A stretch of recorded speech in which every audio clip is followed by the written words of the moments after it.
Wait wait wait, এত request! কেউ বলেছে পার্পেল, কেউ বলেছে প্যাস্টেল গ্রিন, কেউ বলেছে পিঙ্ক, হোয়াইট, রেড, পিঙ্ক।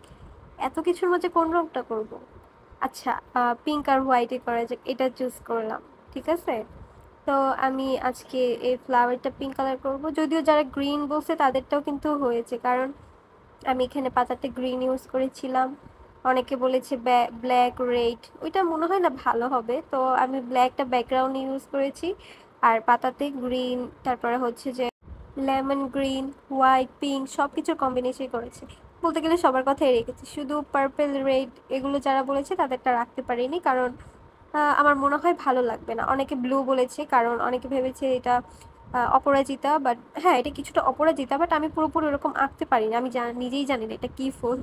তো পরে আমি এখানে পিঙ্ক কালারের সাথে হোয়াইট কালার মিক্স করে একটা কালার কম্বিনেশন করে আমি দিয়ে দিছি এখানে কিছুটা শেডের মতন, যেরকম পাতাতে থাকে।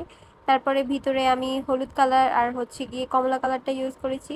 আর সাইডে যে মেসি ভাবটা আছে এটা দূর করার জন্য আমি উপর থেকে আরেকটু ব্ল্যাক কালার করে দিচ্ছি, যাতে নিট অ্যান্ড ক্লিন মনে হয়। আমি যেহেতু এখনো কাঁচা, তো আমার একটু এরকম হয়, জানি না এটা আর কারো হয় কি না। তো আমি এখানে ব্ল্যাক দিয়ে সুন্দরভাবে যে এক্সট্রা রঙগুলো আছে ওগুলো মুছে দিয়েছি। তো এটাতে আমি ভার্নিশও করেছি, এটা যেহেতু শুকানোর দরকার, তো ভার্নিশের শ্যুটটা আমি পরে করেছি, ওইটা আমি পরে আপলোড করব। ভার্নিশ করার পর একটা আনএক্সপেক্টেবল লুক আসছে, সেটা আপনারা সবাই দেখার জন্য ওয়েট করতে পারেন। আজকে এতটুকুই, টাটা।